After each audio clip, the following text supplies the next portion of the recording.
வாசலும் திறக்குமே.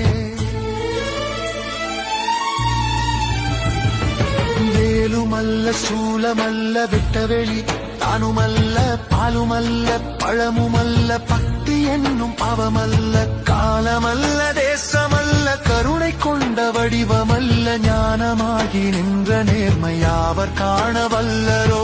சரவண பொய்கையில் உதித்த சண்முக சட்குருவே அரணவன் மைந்தனாய் அமர்ந்தாரு முகத் தலைவனே உருகிடும் மனத்திலே ஒளியாய் நின்ற குகரே கருணையில் நீயுமல்லால் காப்பவர் இங்கு யாரையா. குன்றாரும் உடைய குகனை போற்றி என்றாலும் காக்கும் இறைவா போற்றி.